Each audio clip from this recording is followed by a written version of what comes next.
El escritor, periodista y colaborador de esta plataforma, Héctor de Mauleón. ¿Cómo estás, Héctor? Muy buenas noches. Querido Carlos, buenas noches. Un campo de exterminio en Jalisco que se había pasado antes. No, bueno, hay antecedentes horribles. Lo que pasa es que había señales desde hace mucho tiempo de que algo estaba pasando. Había señales de que jóvenes estaban desapareciendo. Desde 2017, colectivos de Jalisco, Una Luz de Esperanza, etcétera, comenzaron a denunciar que tenían conocimiento de jóvenes que estaban siendo secuestrados, levantados, que llegaban a la terminal de camiones de Tlaquepaque y su rastro se perdía.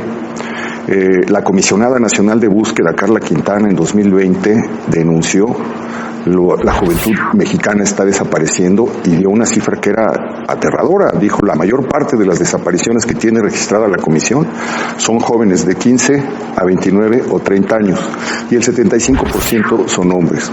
Lo que pasó con Carla Quintana es que López Obrador la obligó a renunciar. Quería que le entregara el padrón de desaparecidos porque López Obrador quería hacer su propio censo, su propio padrón. ¿Quería desaparecer a los desaparecidos? No quería pasar a la historia como el presidente con el mayor número de desapariciones registradas. Estaba viendo cómo venía la cosa, no le gustó. La forcejearon con Quintana para que les entregara el padrón y pudieran reclasificar como hacen siempre para que no se viera tan brutal el número de desaparecidos. Ella terminó renunciando, su equipo y fuentes que estuvieron cercanas a esas presiones lo revelaron, lo denunciaron. Y el hecho fue que López Obrador terminó su sexenio con 54,000 desaparecidos, que es el mismo número de desaparecidos si sumamos Felipe Calderón y Enrique Peña Nieto.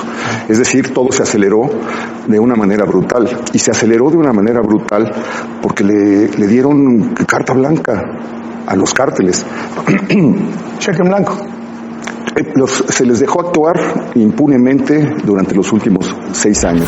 Cada vez queda más claro, cada vez se hace más claro lo que fue el sexenio de López Obrador y cómo avanzó el crimen organizado.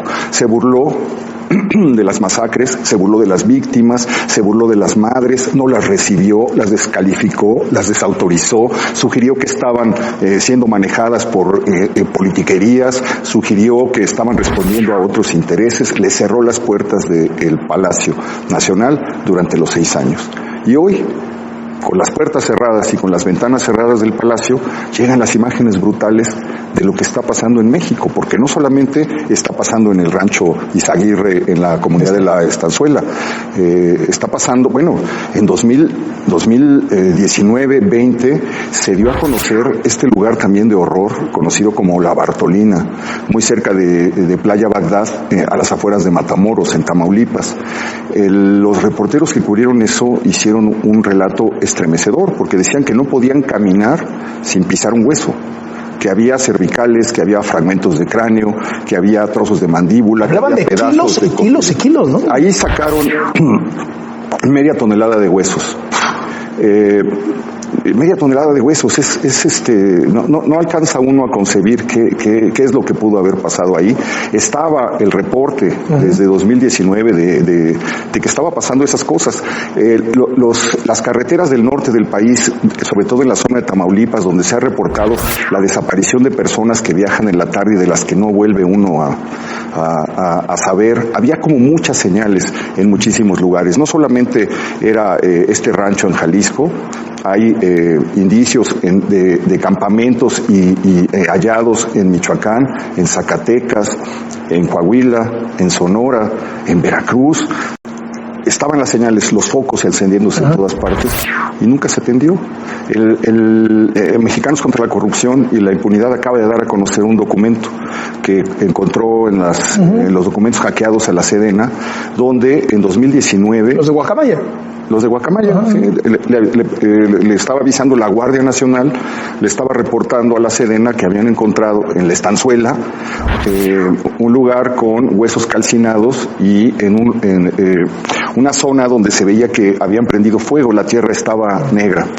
En ese momento, en el mismo lugar donde fue encontrado esto, solamente se reportó en 2019, que es justo más o menos el tiempo que esto tiene funcionando. Hay una responsabilidad también del gobierno estatal de Enrique Alfaro con Totalmente. ¿Qué hizo Alfaro con el tema de los desaparecidos? Porque como que no hizo su nada. gobierno estuvo muy marcado por este asunto. No hizo nada. Negar las desapariciones, decir que daba la cara, que todo se estaba investigando. Es un tema que incluso a la gente no le gusta enterarse, no le gusta verlo. A mí me impresiona mucho, déjame hacer un paréntesis, el relato de Ceci Flores, esta madre buscadora, que decía que antes de que sus 2 hijos desaparecieran, ella le cambiaba a la televisión o al radio, cuando veía que estaban hablando de desaparecidos, se le hacía un mundo del que no formaba parte y del que no quería oír. Y creo que eso es algo que venimos arrastrando como sociedad.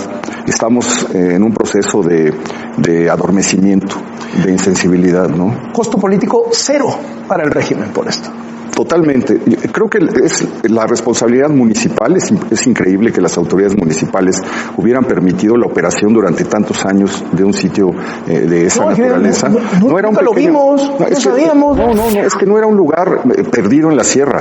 No era un lugar pequeño que estuviera oculto. Eran 13,000 metros cuadrados a 60 kilómetros de Guadalajara, de la zona conurbada de Guadalajara. O sea, no había que pasar con drones, helicópteros, un convoy subiendo en la sierra. Estaba ahí. Es increíble que las autoridades municipales no lo hubieran visto. Es increíble que el gobierno estatal no lo supiera.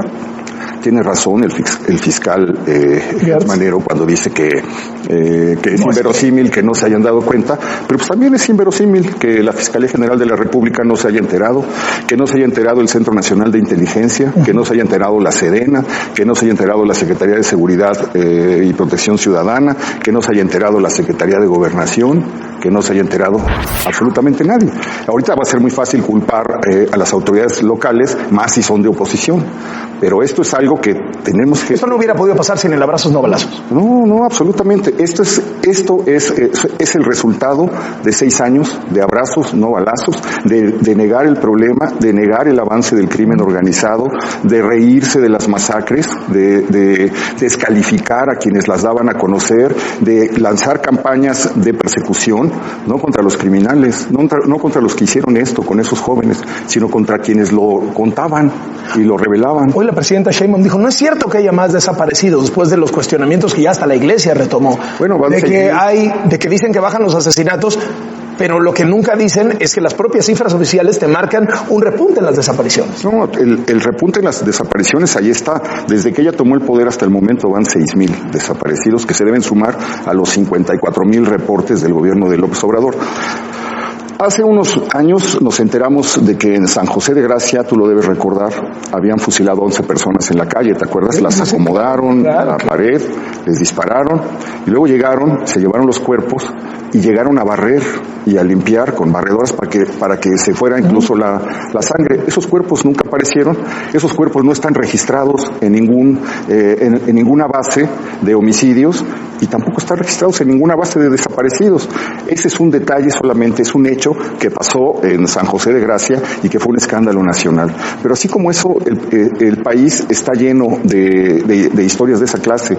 En Sonora, en Chihuahua, en Tamaulipas, en Nuevo León, olvídate de Veracruz, y luego lo que está pasando, Tabasco, Oaxaca, Chiapas, y la costa, Guerrero, Michoacán, Jalisco, Colima, Sinaloa, la península de Baja California, etcétera.